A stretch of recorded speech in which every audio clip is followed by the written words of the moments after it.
5 dangers mortels après 75 ans, les éviter pour vivre mieux. Bonjour à tous, bienvenue sur la chaîne Sagesse de la vie, le lieu où l'on partage des astuces simples et profondes pour vivre mieux et plus longtemps. Aujourd'hui, on va explorer un sujet essentiel qui touche chacun de nous à un moment ou un autre. Comment rester en bonne santé après 75 ans et éviter les pièges qui raccourcissent nos jours. Préparez-vous à découvrir des idées pratiques et inspirantes, alors restez avec moi jusqu'au bout. Vous savez, il y a quelques années, ma grand-mère française, Mamie Claire, m'a littéralement ébloui. À 82 ans, elle montait encore les escaliers raides de sa vieille maison, en pierre, dans un petit village de Provence, un panier rempli de lavande, fraîchement coupé à la main. Je me souviens de l'avoir regardé, admiratif, et de lui avoir demandé « Mamie, comment fais-tu pour être aussi vive à ton âge ?» Elle m'a lancé un sourire malicieux et m'a répondu « C'est simple mon petit, je fais attention aux petites choses tous les jours, et je ne laisse pas le temps me voler ma force. » Ce moment a été une révélation pour moi. Vieillir en bonne santé n'est pas une question de chance ou de mystère, mais de choix conscient. Et si je vous disais que 99% des décès après 75 ans sont liés à seulement 5 causes principales, souvent évitables avec un peu de vigilance, dans cette vidéo, je vais vous dévoiler ces 5 dangers qui guettent après 75 ans et surtout, vous montrer comment les contourner pour vivre une vie longue, pleine de vitalité et d'indépendance. Alors, attachez vos ceintures, on plonge dans cette aventure dès maintenant. Alors, quels sont ces 5 ennemis sournois qui menacent notre santé après 75 ans? On va les passer en revue un par un, avec des explications détaillées, des histoires vécues et des astuces pratiques que j'ai glanées au fil de mes recherches et de mes expériences. Mon objectif est simple, vous équiper des outils pour rester fort, autonome et épanoui, même quand les années s'accumulent. 1. Les maladies du cœur.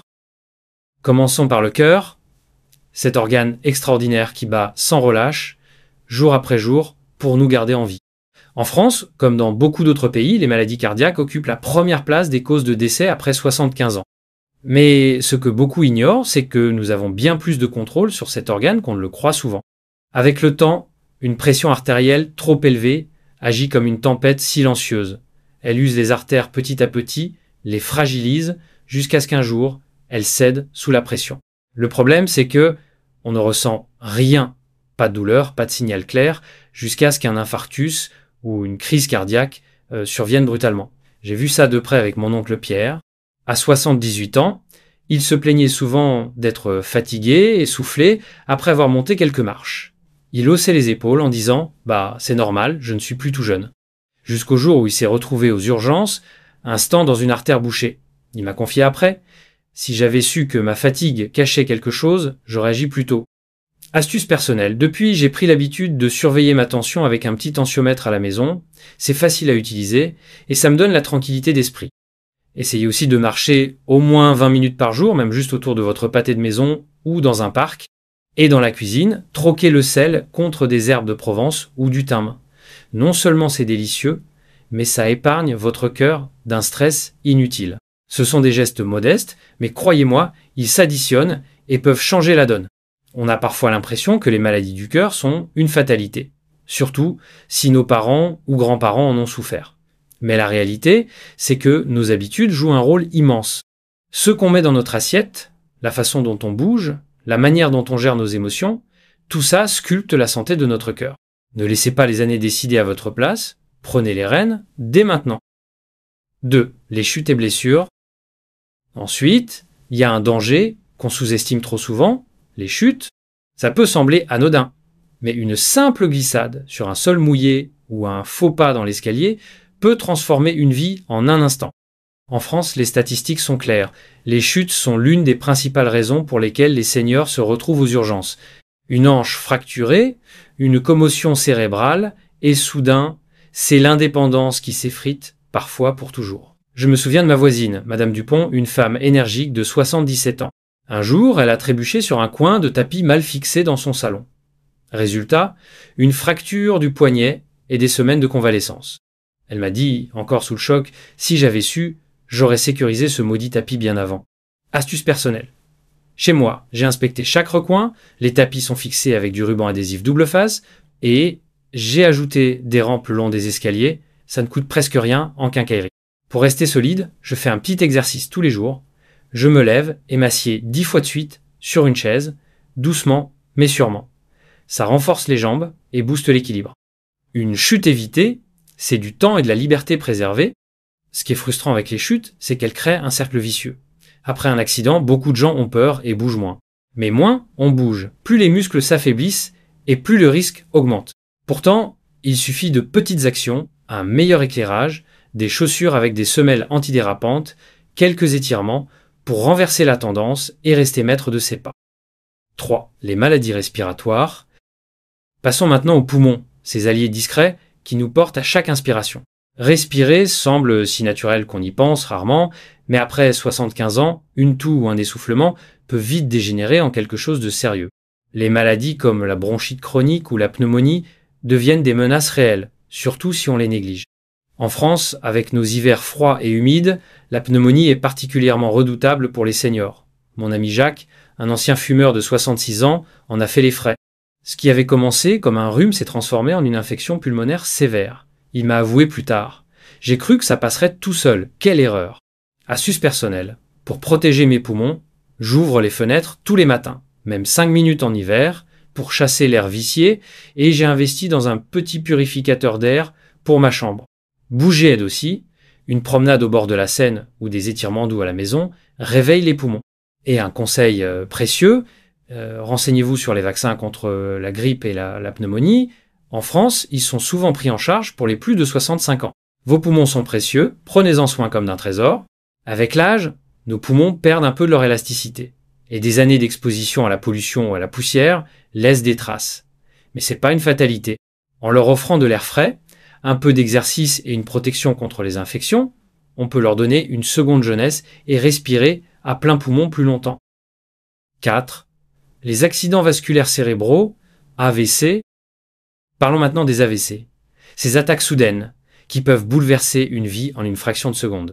Quand un vaisseau sanguin se bloque ou se rompt, le cerveau est privé d'oxygène et les conséquences peuvent être dévastatrices. En France, trop de gens ignorent que 80% des AVC pourraient être évités avec quelques précautions. Mon cousin Marc a eu de la chance. À 74 ans, il a ressenti un trouble de la parole pendant 5 minutes, comme si sa langue refusait de coopérer. Il a filé voir son médecin qui a détecté un problème de rythme cardiaque. Ça lui a sauvé la vie. Astuce personnelle, je mesure ma tension une fois par mois.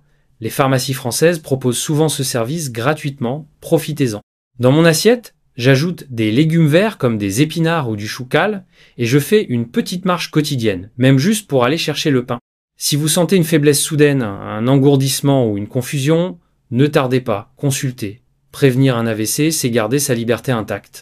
Un AVC, c'est un peu comme un orage imprévu, il frappe sans prévenir, mais on peut bâtir des défenses solides. Une vie active, une alimentation qui nourrit le cœur, une écoute attentive de son corps. Ces choix simples peuvent éloigner le danger et vous laisser maître de votre destin. 5. Le déclin cognitif. Enfin, abordons le cerveau, ce joyau qui guide nos pensées et nos souvenirs. Perdre la mémoire ou la capacité à raisonner clairement, c'est une crainte qui hante beaucoup d'entre nous. La démence ou Alzheimer ne se contentent pas de voler l'esprit. Elles rendent risqués des actes quotidiens, comme cuisiner ou sortir seul.